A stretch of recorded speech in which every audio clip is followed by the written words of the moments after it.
Enko is a small town, tucked away in the green valleys of Nagano Prefecture, Japan.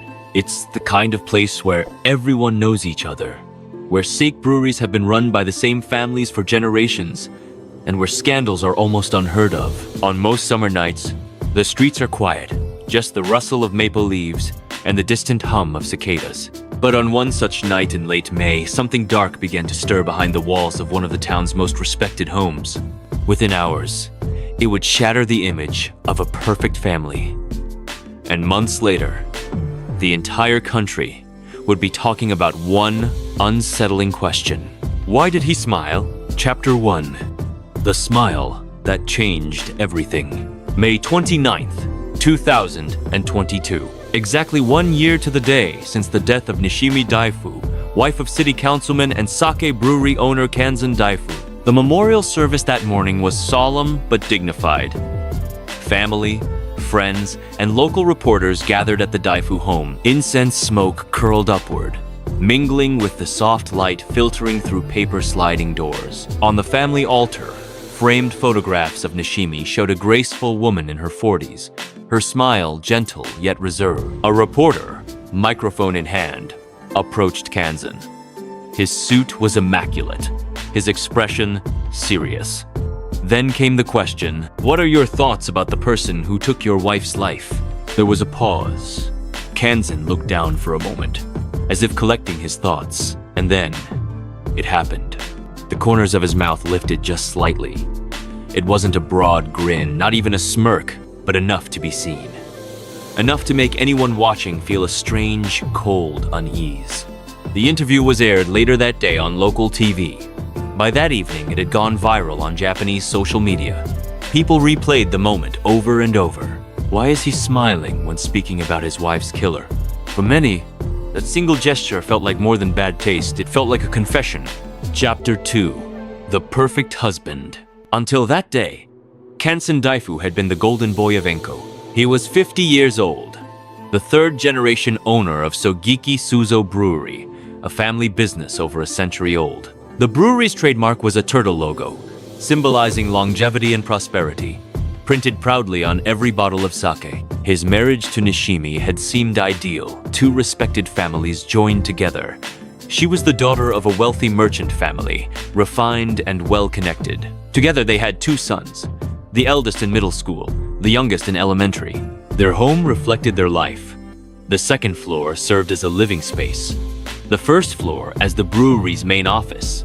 The townspeople often saw Kansan at community events, standing beside his wife, bowing politely, thanking customers. In 2015, his popularity led to his election as a city councilman. From the outside, they were the perfect couple. But perfection, as people often forget, is sometimes just a mask. Chapter 3. The night it all fell apart. On the evening of May 28th, 2021, Kansan told his wife he had a late-night party in Nagano City with fellow council members. He said he would be staying at the council lodge afterward, too far and too late to drive home. The party ended after midnight. Everyone was drinking heavily. Laughter and clinking glasses drowned out the passage of time. Around 12:30 a.m., most were too drunk to notice who left and when. Kansan slipped away into the night. At 6:00 a.m., the Daifu household stirred. The youngest son woke early and padded downstairs. He noticed the office door was slightly ajar. Strange for that hour. He pushed it open. What he saw would haunt him forever. His mother lay on the floor near the safe, her head surrounded by dark, dried blood. Her body was twisted in an unnatural position, her face partially hidden by her hair. Terrified, he ran upstairs, shouting for his older brother, who quickly called the police. The investigation began immediately.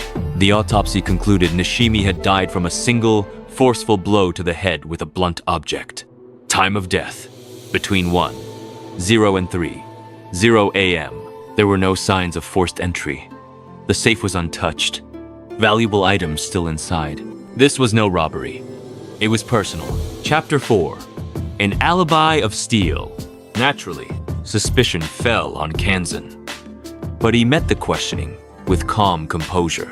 He claimed he had been in Nagano all night after the party, sleeping at the council lodge. Several colleagues confirmed seeing him there. The council lodge's Wi-Fi logs showed his laptop connected during the early morning hours. A draft speech, had been saved at around 2:30 a.m. This suggested that while his wife was being killed, Kansan was typing away in a different city. The alibi seemed solid. In small towns, police work can be swayed by reputation, and Kansan's was sterling. The investigation stalled. Chapter 5. The Invisible Gap. Weeks passed, but something kept nagging at one detective. The timeline fit a little too perfectly. When they went back over witness statements, they noticed something. After the party ended, no one could confirm seeing Kansan until almost 4:0 a.m. That was a 3.5-hour black hole. Surveillance cameras on back roads Kansan would have known well provided the breakthrough.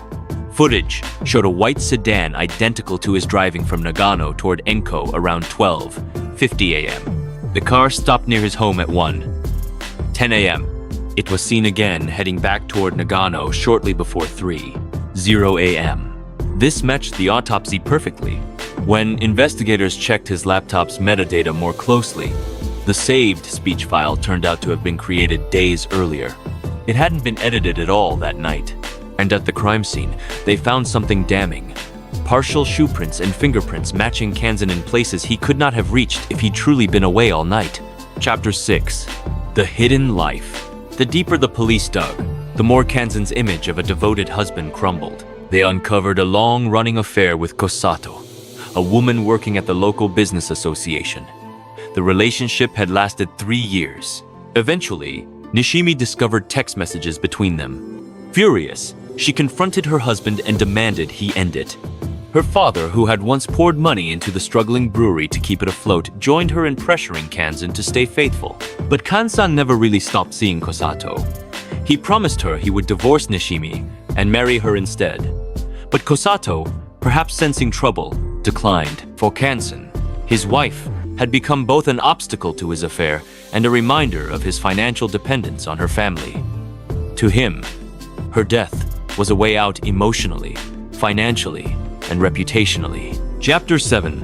The Fall from Grace. On July 20, 2021, police moved in. Kansan Daifu was arrested at his home, handcuffed in front of the gates of the brewery his family had run for generations. Reporters swarmed. The same man once hailed as a model citizen was now being led away on charges of murdering his wife. He said nothing in his defense. For the investigators, the smile from that Memorial Day interview was more than a strange slip. It was the fleeting satisfaction of a man convinced he had outsmarted everyone. But that same smile sparked public suspicion. It pushed people online to keep asking questions, to refuse to let the case fade away. And in the end, it gave police the pressure and the time they needed to find the truth. Sometimes, cases crack open not because of fingerprints or DNA, but because of a look, a gesture, a single moment caught on camera. In Enko, a smile on a Memorial Day didn't just end a political career. It sealed the fate of Kansan Daifu and forever etched his name into Japan's gallery of the most despised killers.